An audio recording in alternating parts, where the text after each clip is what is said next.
안녕하십니까. 건들건들 유튜브 시청자 여러분. 저는 민주당 대통령 후보 선대위에서 스마트 강군위원회 공동위원장을 맡고 있는 예비역 육군대장 김은용입니다. 반갑습니다.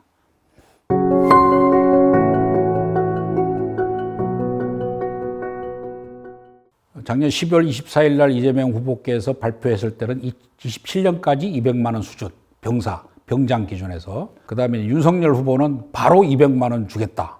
금년부터. 그러나 어느 공약이 현실성이 있는지는 국민들이, 특히 청년들이 정말 정확하게 따져보고 판단을 해드리라고 생각합니다. 지금 현재 기준에 최저시급을 기준하면은 187만 원 정도를 받고 있습니다. 사회에서. 그러나 이것을 지금 현재 병장이 67만 8천 원 정도가 되는데 이것을 5년간 지속적으로 물가 상승이나 국방 예산을 고려해서 200만 원까지 도달하는 데는 문제가 없다. 이렇게 계산을 다 했고. 그 다음에 이제 그러면 초급 부사관이 지금 200만 원 주면은 병사보다 적지 않느냐? 실질적으로는 그렇지 않습니다. 지금 초급 부사관의 기준을 본봉만 한 170만 원 정도 받습니다. 그러나 간부기 때문에 재수당 이런 걸 다 포함하면은 237만 원, 240만 원까지 현재도 받고 있습니다. 그러나 이 초급 부사관, 초급 장교도 계속 물가 상승률을 고려해서 하면은 월 300여만 원을 받을 수 있다는 그 계산 데이터를 도출했습니다. 그 재수당까지 다 포함하면은. 그렇게 됐을 때 선택적 모병제를 택했을 때 전투부사관으로 올 건지 병사로 올 건지 이제 선택하는 거지 않습니까? 그렇게 되면은 전투부사관이 됐을 때는 지금 아직 몇 년을 근무할지는 좀 더 논의를 하고 있습니다. 그러나 전투부사관으로 전역할 때는 학자금을 추가적으로 지급을 하는 계획을 가지고 있습니다. 왜냐하면 그만큼 희생을 했기 때문에 또 우리 경제력이 그만큼 지급해도 문제가 없습니다. 전체 예산을 따져보니까 약 4.4조 정도가 들어갑니다. 순수하게 선택적 모병제로 했을 때는 한 2.2조 정도 들어가는데 이 전체 4.4조도 매년 국방비 증가율을 고려해 볼 때는 큰 문제가 없다. 단 한 8천억 정도가 더 들어가는데 이 금액은 충분히 지급할 수 있다. 이렇게 평가가 되어 있습니다. 따라서 병사 봉급이 27년도에 200만 원 수준에 간다 했을 때 우리 경제 수준을 고려해 볼 때는 그것도 적절하다. 또 초급 부사관, 초급 장교도 충분하게 그보다는 상이한 300여만 원대의 봉급을 줄 수 있다. 이거는 계산을 통해서 27년까지 이렇게 하겠다 하는 공약을 발표하게 된 것입니다.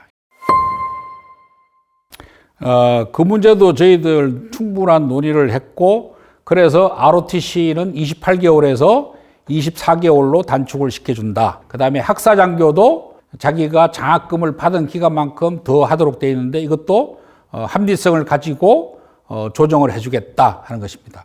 그러나 전투부사관의 복무를 얼만큼 할 것인가?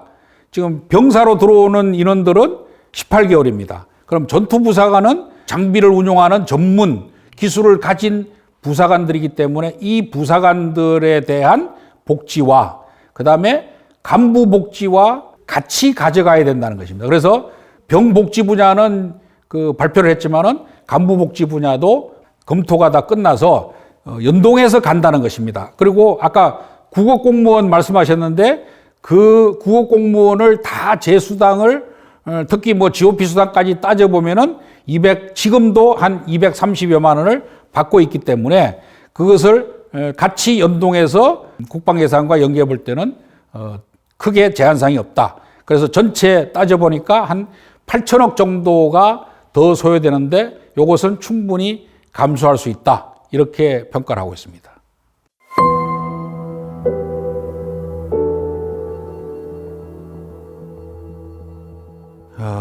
그 문제는 이제 항공모함이 아니고 정확한 명칭은 경항공모함이죠. 해군에서. 작년 국회에서 그 연구 예산하고 시험할 수 있도록 72억을 통과시킨 걸로 제가 알고 있습니다. 경항공모함과 핵 잠수함은 미래전에 대비하는 게임 체인저 역할을 충분히 할 수가 있습니다. 그러나 이것을 추진하는 데 있어서의 제한 사항은 이제 핵 잠수함은 이재명 후보가 작년 12월 24일 날 국방 공약을 발표하면서 추진하겠다 이렇게 이제 포함을 시킨 사항이죠. 그러나 이것을 추진하는 데 있어서 경항공모함을 한 척 건조하는데 약 한 3조가 조금 더 들어갑니다. 핵 잠수함은 한 2.5조가 들어갑니다. 그러나 건조하는 데는 문제가 안 되는데 경항공모함의 유지 비용이 현재 추산으로는 약 3천억을 상회할 것으로 평가가 됩니다. 잠수함은 한 350억에서 한 400억, 500억이 채 안 들어간다 이렇게 볼 수 있죠. 그렇다면은 우리가 미군처럼 항공모함에 비행기나 병력을 싣고 가서 이렇게 작전을 해야 되는 원정군일 경우는 그것이 꼭 필요하다 이렇게 볼 수 있겠죠. 그러나 건조를 해서 유지하는데 과연 우리가 국방 예산이 한정된 상태에서 고비용 저효율을 택할 것인가, 저비용 고효율을 택할 것인가, 이것은 선택의 문제가 되겠죠. 이거는 순수하게 저의 개인적인 생각이지만은 차기 정부에서 어떻게 할지는 아마 다시 한번 검토를 하리라고 저는 그렇게 생각을 하고 있습니다. 핵 연료를 사용하는 문제는 미국과의 협의가 이루어져야 되고 그러한 것을 핵을 군사적으로 사용하지 않는다는 그러한 어떤 약정 이런 것도 검토를 해야 되고 여러 가지 이제 그런 것이 있다고 볼 수 있겠습니다. 그래서 저의 개인적인 생각은 그겁니다.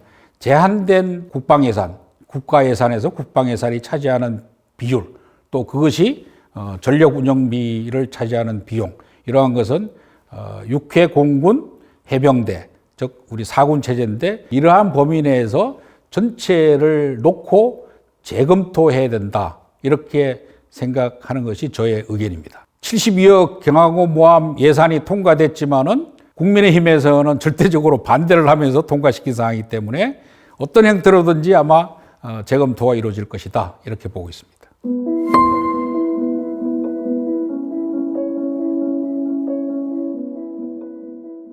작년에 그 급식 문제가 군에서 많이 사회적인 문제로까지 비화가 돼서 지금 현재 국방부에서는 시범 운용을 하고 있고 여러 가지 측면에서 다각적으로 검토하고 있습니다. 그러나 군에서 많은 노력을 기울임에도 불구하고 병사들에게, 장병들에게 그 급식하는 것을 미리 정해놓고 하기 때문에 아직까지도 그 장병들의 불만이 메뉴 선택이라든지 참여하는 측면에서는 상당히 제한이 있는 것으로 알고 있습니다. 따라서 앞에서도 잠깐 말씀드렸지만은 국방부에서는 이것을 시범적으로 학교 기관과 또 전방부대 이런 것을 검토해서 금년 말이면은 완전히 적용하는 것으로 저도 알고 있습니다. 그러나 이것이 근본적으로 해결되기 위해서는 식자재, 즉 식재료를 안정성 있게 공급을 받아야 되는 문제가 직면하게 되겠습니다. 따라서 그러한 식자재를 안전하게 확보하기 위해서는 또 농수축협에서 구매하는 방법, 또 가공품을 구매하는 방법, 이러한 것들에 대한 세밀한 검토가 지금 충분히 이루어지고 있습니다. 단 한 가지, 접경 지역의 주민들에 대해서 경쟁 구매를 선택하려고 하는 안에 대해서는 이재명 후보께서 강원도를 방문했을 때 공약을 한 것이 있습니다. 경기도지사 시절에 호천 지역에서 시범적으로 경기도에서 그 가공하는 비용을 주민들한테 지급을 해줘서 병사들이 고생하지 않도록 가공식품을 납품하는 그러한 시범을 지금 실시하고 있고 호응도가 좋기 때문에 강원도에도 그러한 것을 동일하게 검토해서 한다면은 특히 접경 지역의 주민들한테도 문제가 없을 것으로 판단이 되고 강원도를 방문했을 때 그러한 방법을 검토해서 적용하자고 이렇게 의견 일치는 보았습니다. 결국 급식은 집에서 김치 하나를 주더라도 정성이 들어가면은 문제가 없습니다. 따라서 지휘관, 특히 간부들이 병급식에 대해서 관심을 가지고 발길로 가서 손으로 만져보고 또 눈길로 주고 마음길로 이러한 따뜻한 마음으로 조리를 한다면은 그 급식 문제는 해결될 수 있으리라고 봅니다.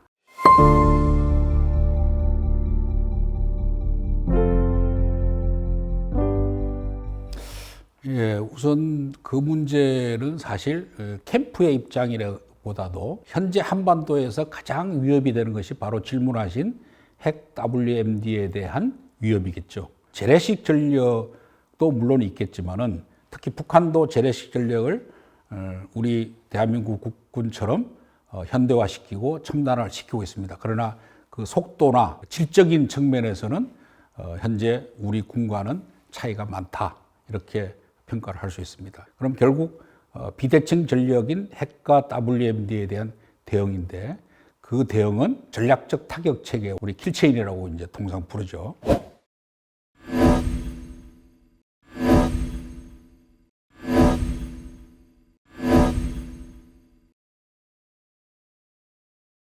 그것이 실패했을 때 우리 남한 쪽으로 날아오는 미사일에 대한 KMD 방어 체계, 그 다음에 그것이 끝나고 난 다음에 거의 동시에 이루어질 수도 있겠지만은 KMPR 대량 응징 보복이죠. 이러한 것은 94년도에 클린턴 정부 때 1차 북핵 위기 때부터 지속적으로 검토가 되어 왔고 또 그러한 체계를 구축해오고 있는 것으로 알고 있습니다. 또 그러한 것을 15년도에 작전 계획을 만들어서 언론에 일부 보도가 됐지만은 작전 계획 50 땡땡으로 나가는 그러한 작전 계획이 있습니다. 그러나 이것도 현재 북한의 핵 미사일의 발전 속도에 맞춰서 다소 부족할 수 있다고 판단이 됐기 때문에 작년에 SCM 회의에서 한미 국방장관이 전략 지침을 내려서 작전 계획을 다시 최신화시키는 것으로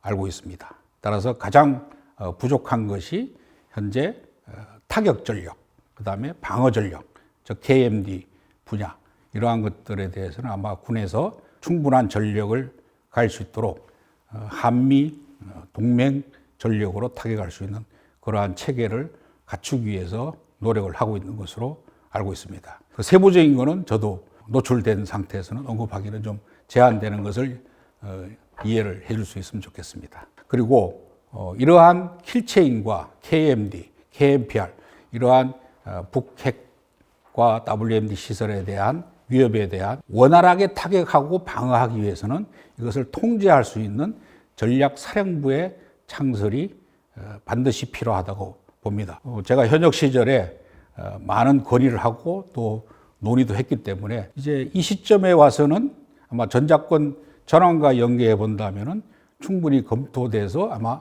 구체화 되어 있으리라고 생각합니다. 단지 그것을 이제 오픈시킬 수 없다는 그러한 상태가 되겠죠. 그 다음에 이제 가장 중요한 것이 이러한 전략사령부 아니면 지금 현재 국방부 합참의 본부가 용산에 위치하고 있는데 이러한 전쟁을 지휘할 수 있는 군사지휘기구 지휘통제 체계라고 합니다. 지휘통제실에 대한 방어 능력, 즉 EMP 탄에 의한 지휘통제실의 생존성 이것이 반드시 필요하다고 생각합니다. 킬체인이 전체를 다 커버할 수 있다고는 할 수 없습니다. 그래서 북한이 지금 실험 발사한 것이 열차에 탑재를 해가지고 발사 실험을 한 것이 있습니다. 고정표적 핵시설이라든지 지휘소라든지 이런 고정표적에 대해서는 우리가 늘 타겟을 체크하기 때문에 문제가 안 되는데 이동하는 표적에 대해서는 사실 100% 잡아낼 수 있다 이렇게 볼 수는 없는 것이죠. 그래서 실시간 파인더 찾고 픽스 시키고 타겟팅을 해서 추적을 해서 내가 어떤 무기를 타격할 것인가 그 다음에 타격하고 나서 평가를 하는 이 절차가 바로 킬체인입니다. 그것을 어떻게 하면 단축시켜서 그것을 내가 요구하는 시간에 타겟팅할 수 있는가 이것에 대한 숙제는 100% 할 수 있다 이렇게 장담할 수는 없다고 봅니다. 지금 윤석열 후보께서 선제 타격을 언급하고 난 이후에 지금 방송 패널에서도 킬체인 하면서 선제 타격 이렇게 논쟁을 벌이고 있는데, 순수하게 군사적인 측면에서는 킬체인이 선제 타격이다 이렇게 사용하는 것은 좀 부적절하다고 생각합니다. 왜냐하면 선제 타격은 정책을 결정하는 것입니다. 내가 할 것인지 말 것인지, 언제, 적의 공격 의도가 명확하고 임박했다고 판단이 되었을 때, 따라서 킬체인은 아까 앞에 질문에서도 말씀드렸지만은 그 표적을 찾고 추적을 해서 내가 타겟팅을 하고 평가해서 다시 타겟할 것인가 말 건가의 수단, 절차의 문제이기 때문에 개념이 약간 틀리다고 볼 수가 있죠. 국가 지도자는 영내에서, 즉 한반도 내에서 위기를 잘 관리하고 전쟁을 예방해야 되는 위치에 있는 국가 지도자입니다. 국군 통수권자면서.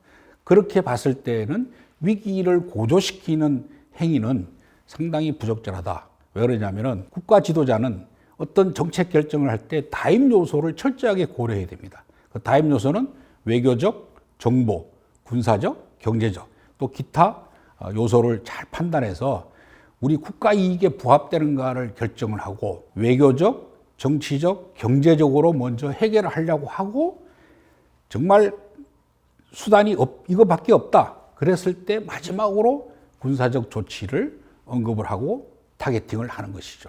그게 미국이 선제 타격을 한 사례는 2번이 있습니다. 리비아와 이라크에 대한 타격을 했죠.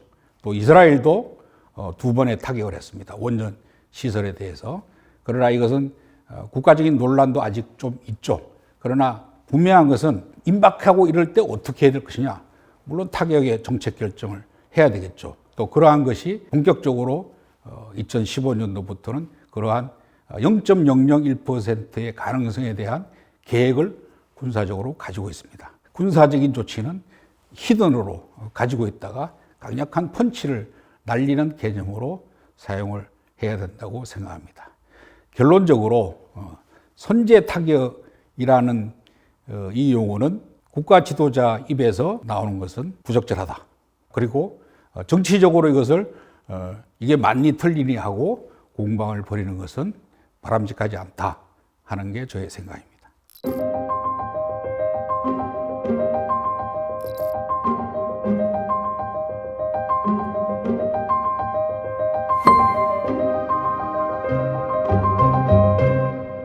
사실 전작권 전환은 노무현 정부인 2006년도에 처음으로 언급을 해서 지금 진행이 되고 있고, 그 19년도에 최초 평가, 즉 IOC를 잘 마쳤죠. 또 한미 연합으로 거기에 대해서는 이견이 크게 없었습니다. 그다음에 이제 원래 작년에 하도록 돼 있던 FOC 최종 평가가 금년 봄이나 가을에 아마 시행을 할 것이라고 언론에 보도가 됐죠. 그리고 이 FOC가 끝나고 난 다음에는 이제 FMC, 즉 임무 수행 능력 평가를 언제 할 것인가를 결정을 하게 됩니다. 임무 수행 평가 FMC를 24년에 한다. 그러면 25년도에는 이제 전작군이 전시작전 통제권까지 우리 한국 국군에 이제 오게 되는 것이죠. 그러나 이것을 평가를 했을 때 대부분이 이제 한미가 동의를 했고 문제가 없습니다. 그리고 금년에 FOC를 평가를 할 때 미래사, 즉 미래연합사, 한국군 대장이 이제 연합사령관이 되고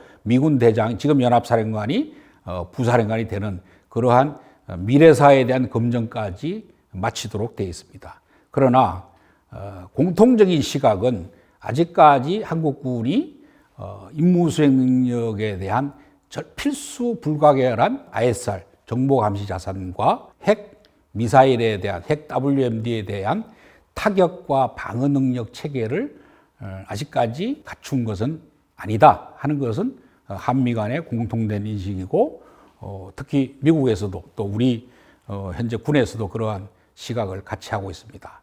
그러나 전시작전 통제권을 우리가 에이브람스 사령관이 28년이라고 언급한 것을 27년에 해도 전혀 문제가 없다. 왜? 현재 한국군의 능력은 1950년대의 수준이 아닙니다. 지금 미군들이 참모 지휘관을 네가 선발한다면 누구를 선발할 것이냐 이렇게 물어봤을 때 한국군의 연관 장교급들입니다.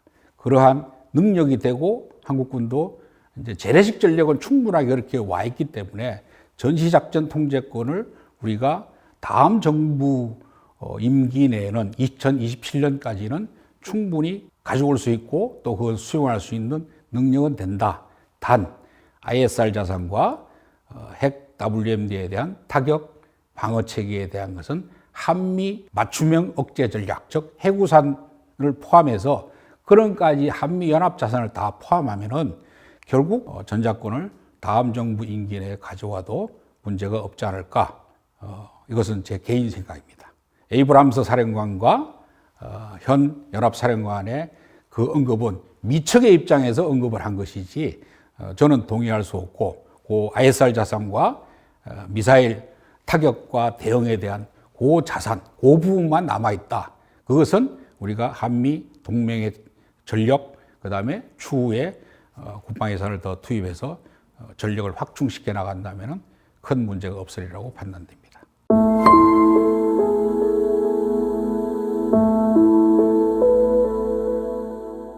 말 그대로 중기 계획이죠. 국방 예산은 그때그때 따라서 약간의 탄력적인 조정이 이루어지게 됩니다. 즉 국방 예산은 결국 전력 운영비와 방위력 개선비 이 두 가지로 나눌 수 있지 않습니까? 문재인 정부가 5년 전에 출발했을 때는 그러한 계획을 가지고 왔고 실질적으로 매년 평균 한 5.8%의 매년 증가율을 가져와서 어느 정부 때보다도 많은 국방 예산을 투입을 한 것은 주지하는 사실입니다. 그리고 이것이 차기 정부가 누가 될지 모르겠지만 차기 정부에서도 당연히 그 방위력 개선비를 인수인계 받아서 추가적으로 계속 이어나가야 되는 문제. 윤석열 후보 캠프나 이재명 후보 캠프가 스마트 강구, 즉 첨단화 또 뭐 AI를 기반한 이런 걸 하겠다고 최근에 이제 윤석열 후보 캠프에서는 그 국방 안보 분야 공약을 발표했지만 많은 돈이 들어갈 것입니다. 그러한 것을 적절하게 매년 증가율을 잘 고려해서 전체 우리 국가 예산에서 한 10% 정도를 차지한다고 볼 수 있습니다. 국방 예산이 대략적으로. 그러한 것들이 차질 없도록 하기 위해서는 예산의 낭비 분야를 좀 줄이고 이재명 후보의 국방 정책 5가지 중에 스마트 강군과 선택적 모병제라는 것을 채택을 했는데 병력 수를 줄이면서 또 부대를 지금 이렇게 여러 군데 심지어는 분대 단위까지 흩어져 있는 부대를 대대 단위, 연대 단위로 주둔지를 통합하면은 그러한 예산도 줄일 수 있기 때문에 당연히 차기 정부는 문재인 정부의 중기 계획을 잘 이어받아서 국방 분야는 차질이 없도록 가야 된다 하는 것이 저희 캠프의 입장이라고 볼 수 있겠습니다. 예, 그것은 실질적으로 문재인 정부의 국방계획 2.0은 방향이나 그것을 추진하는 과제들이나 이런 것은 아주 잘 추진해 왔습니다. 그러나 이제 가면서 3년 전에 코로나 시국이 되면서 다소 조정이 있었기 때문에 그러한 것들을 그대로 기조를 이어간다 이렇게 볼 수 있겠습니다. 그것은 아마 어느 정부가 들어서더라도 차기 정부는 그러한 것을 지금 현재 국방부와 잘 협업을 해서 중기 계획을 실현 가능하도록 안보 분야는 진영의 논리가 정말 없어야 된다고 늘 여야 정치인들이 얘기하듯이 그러한 쪽으로 다소 전력의 우선순위에 있어서는 차이가 있을 수 있겠지만은 결국 가는 방향은 일치된다. 차기 정부가 이렇게 평가할 수 있겠습니다.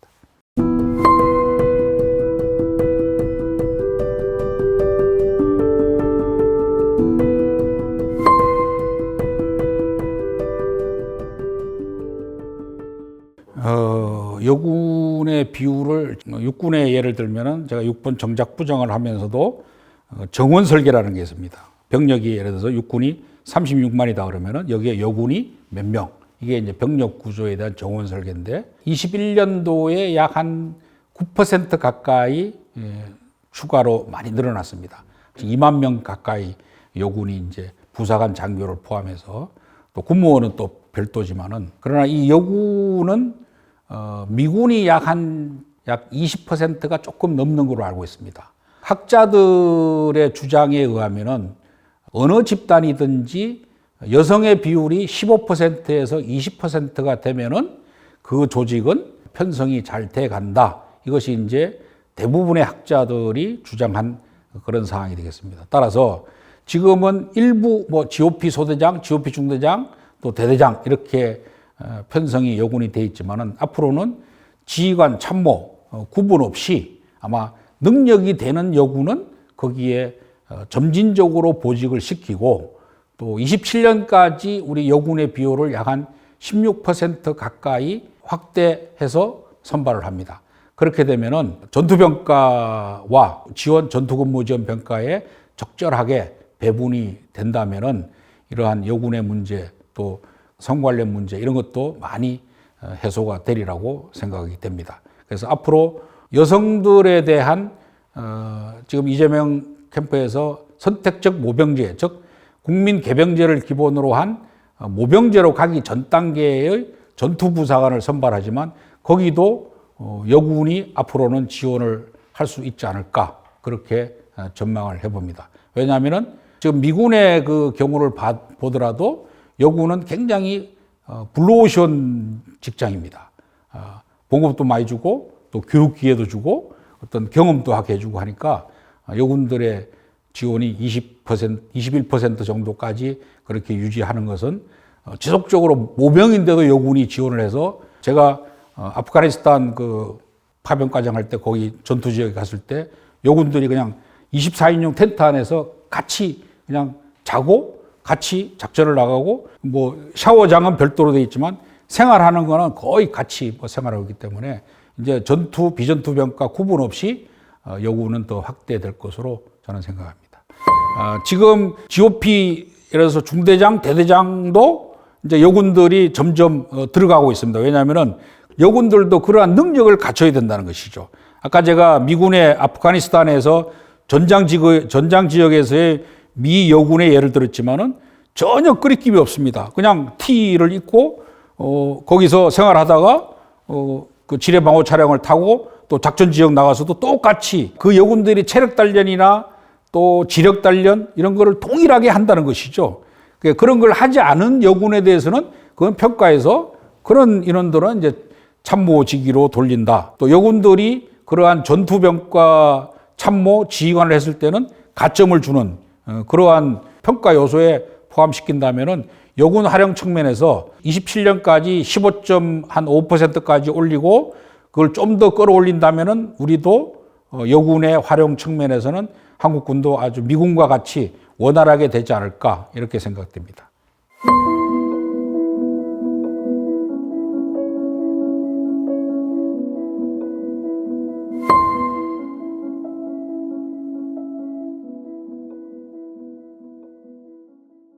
근본적으로 해군과 공군은 지금도 해군은 한 7.2만, 그 다음에 공군은 6.6만 정도, 그 다음에 해병이 한 2만 9천 명. 이것은 큰 변동이 없습니다. 왜냐하면 아까 그 해군의 함정이 늘어나거나 하면은 늘어나야 되지 않냐 이렇게 생각하는데 해군 함정을 지금은 120명을 가지고 운영했다면은 앞으로 차세대 그 구축함이나 다른 함정은 더 80명으로 줄일 수가 있습니다. 왜?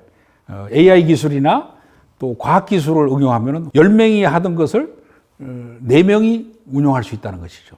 그건 육군의 경우도 마찬가지죠. 예를 들어서 육군이 기존의 구형 전차는 4명 내지 5명이 운용을 했습니다. 근데 지금 예를 들어서 포탄도 자동으로 탑재하고 하니까 이제는 2명 내지 3명만 운용해도 된다는 얘기입니다. 따라서 육군을 줄이고 해공군 해병은 그대로 가는 40만 정도의 병력 구조를 바꿀 수 있다 하는 계산이 나오는 것입니다. 그래서 이것은 시뮬레이션을 충분히 해봤고 아까 앞에서 제가 모두 말씀해서 출산율 저하로 1년에 지금 전체 국방부에서 순환되는 병력이 약 한 21.5만, 22만 가까이 됩니다. 그러니까 1년에 20만여 명이 나가고 또 20만 명이 들어오는 구조가 되는 것이죠. 근데 앞으로 금년을 22년을 고비로 입영 자원이 한 15에서 17만여 명밖에 안 되기 때문에 그러한 병력 수급의 안정성 문제에 비춰봐도 과학기술군으로 가야 되고 그러한 쪽으로 가야 된다. 그래서 육군은 줄어들 수밖에 없다. 왜? 부대수를 줄이고 군 구조를 변경시키는 것은 상부 지휘 구조와 병력 구조, 그 다음에 부대 구조, 전력 구조 이렇게 네 가지를 바꾸는 데 있어서 그러한 것을 줄이고 최첨단화 가게 되면은 이제는 일개 사단이 지금은 한 9천여 명, 10,000명 가까이 되는데 앞으로는 일개 사단 병력이 한 5천에서 6천만 해도 충분하게 운용될 수 있다. 이렇게 볼 수 있는 것이죠. 그게 이제 그 미군은 스트라이크 여단이라 그러는데 약 한 3,200명에서 3,500명의 여단 체제입니다. 미군을 제가 잠깐 소개하면은 한 48만의 육군입니다. 육군만 예를 들어서. 근데 군단이 3개 내지 4개. 그 다음에 사단은 10여 개밖에 안 됩니다. 근데 전 세계를 지금 다 주름 잡고 있지 않습니까? 그 이유가 기동성과 전투력이 훨씬 향상된 스트라이크 여단 체제로 가 있기 때문에 그렇습니다. 엄청난 화력과 엄청난 기동성, 정밀성, 고도화가 돼 있기 때문에 그렇다는 겁니다. 그래서 아까 이재명 후보의 캠프의 국방 공약의 기조가 바로 스마트 자주 국방 건설이라는 거에 두고 스마트 강군을 건설하겠다는 것이 거기에 충분히 검토해서 내포가 되어 있다. 이렇게 말씀드릴 수 있는 것이죠.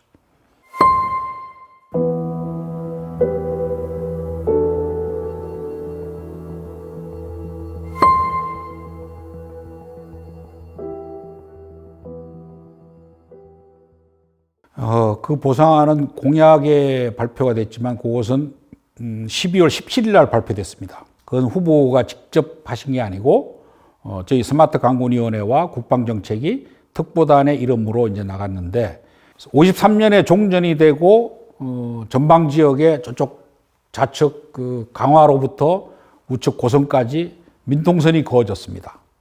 그 다음에 작전 패바 지역이 쭉 이렇게 선으로 그어져서 그런 것을 군사시설 보호구역, 통제구역과 제한구역으로 다 묶어놨었죠. 그래서 민통선을 거의 절반 가까이 줄여주겠다. 왜? 과학화가 되어 있었기 때문에. 예전에는 민통선을 더 밑으로 그어졌습니다. 약 한 25km까지. 그렇게 그어진 이유가 사람이 지키니까 밑에서부터 통제하지 않으면 안 된다는 겁니다. 민간인 출입 통제 지역을. 그래서 그러한 것들을 절반 가까이 줄여주겠다. 그 다음에 군사시설 보호구역으로 묶여있던 그 통제구역을 풀어주고 또 효율적으로 민간인한테 그런 것을 재산권을 형성할 수 있도록 도와주겠다 하는 것들입니다. 그거와 연계해서 전방 접경 지역, 특히 강원도, 경기도, 김포, 강화 이런 지역에 민간인이 불편한 그러한 요소는 찾아내서 그게 이제 한강 지뢰지대 제거, 그 다음에 미약인 지뢰지대를 지금 민통선 부근에 군이 다 하려면은 몇십 년을 해도 해소할 수 없습니다. 근데 민간 기술이 지뢰 그 제거 기술이 굉장히 발달되어 있습니다. 따라서 그러한 것들을 민간과 협조해서 조기에 국민들 품으로 돌려주겠다 하는 것이 바로 53년 종전 이후에 지금 70년간 거의 70년 가까이 그런 접경 지역의 주민들이 피해 아닌 피해 이런 거를 희생을 했기 때문에 후보자께서 그러한 공약을 특별한 희생에는 특별한 보상을 주겠다 이렇게 공약을 내걸은 것이라고 볼 수 있겠습니다.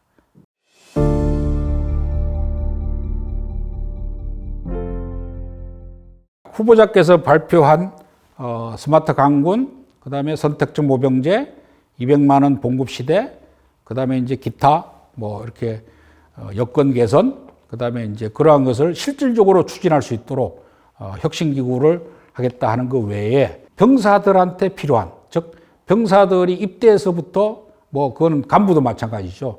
입대에서부터 전역할 때까지는 국가에서 군에서 책임져 주겠다. 그래서 군인 상해보험도 들어주는 문제, 이러한 것들을 포함해서 여건 개선해 주는 문제. 지금 이제 훈련소 문제도 상당히 아직도 논산훈련소 같은 경우는 노후시설이 많이 있습니다.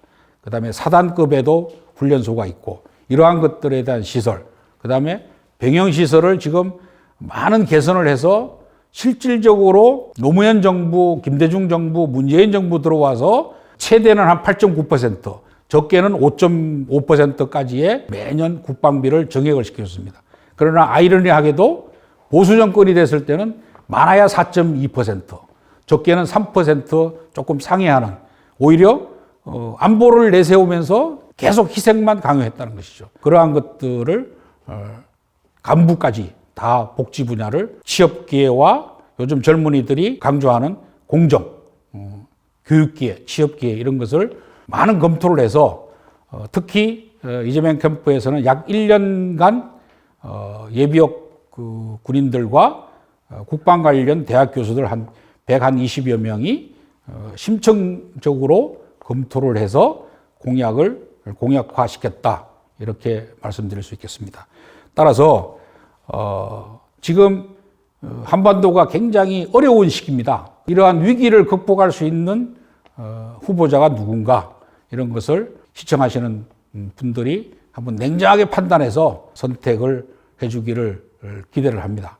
하나 예를 든다면은 조선시대에 굉장히 어려웠던 우리 시대가 있었습니다. 임진왜란, 그 다음에 광해군과 또 인조 반정을 통해서 왕이 된 인조, 이 시대의 청나라의 침범, 이것은 민족의 공멸을 가져올 수 있었고 국가가 존재할 수 없을 정도까지도 갈 수 있었다. 특히 선조가 집권했던 1592년부터 7년간 전투를 치른 임진왜란은 이순신 장군이라는 탁월한 위기관리 리더십을 가진 분이 있었기 때문에 우리가 지금 일본의 속국이 되지 않았다. 저는 개인적으로 그렇게 생각합니다.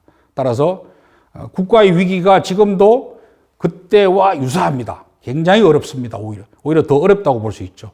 이러한 위기 관리를 잘하고 그러한 것을 또 국민이 잘 살 수 있는 경제 분야에 집중할 수 있는 후보가 누군지 선택을 현명하게 해주길 기대하면서 오늘 인터뷰를 마치겠습니다. 감사합니다.